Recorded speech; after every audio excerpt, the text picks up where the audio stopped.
friends, welcome to Azan Cooking videos.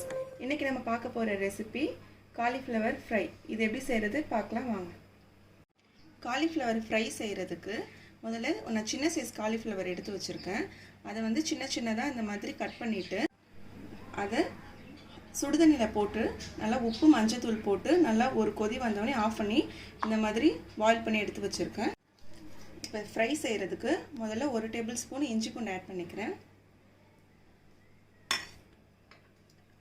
1 tablespoon சோம்பு தூள் add பண்ணிக்கிறேன். இந்த சோம்பு போட்டால் ரொம்ப ஃப்ளேவர் சூப்பராக இருக்கும். இதில் 1 டேபிள்ஸ்பூன் மிளகாய் தூள் ஆட் பண்ணிக்கிறேன்.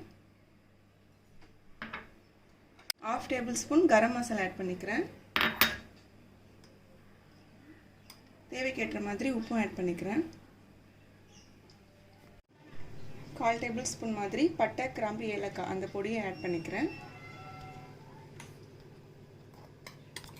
1 டேபிள்ஸ்பூன் கார்ன்ஃப்ளவர் மாவு ஆட் பண்ணிக்கிறேன்.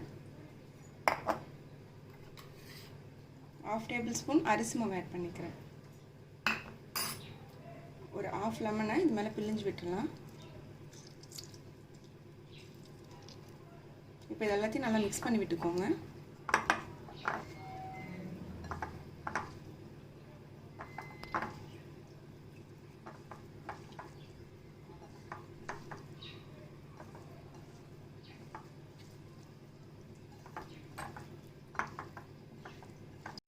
காலிஃப்ளவரை நல்லா மிக்ஸ் பண்ணியாச்சு. இதை வந்து ஒரு 10 நிமிஷம் மாதிரி ஃப்ரிட்ஜில் எடுத்து வச்சுட்டு அப்புறம் ஃப்ரை பண்ணிங்கன்னா உள்ளே நல்லா எல்லா மசாலாவும் இறங்கி நல்லா சூப்பராக இருக்கும். இப்போ நம்ம ஃப்ரிட்ஜில் வச்சிடலாம். இதை இப்போ 10 நிமிஷம் ஆயிடுச்சு.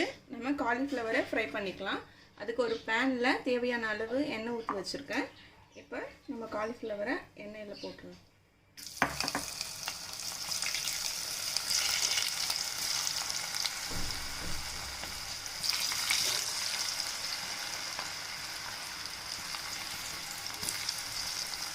போடும்போது ஹையில் வச்சு போடுங்க. கொஞ்ச நேரம் கழிச்சு சிம்மில் வச்சுருங்க.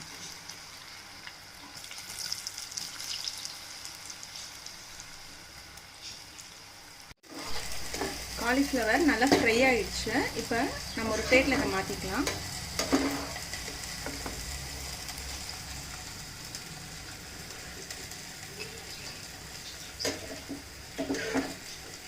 பாருங்கள், கலரே எவ்வளோ சூப்பராக இருக்குது.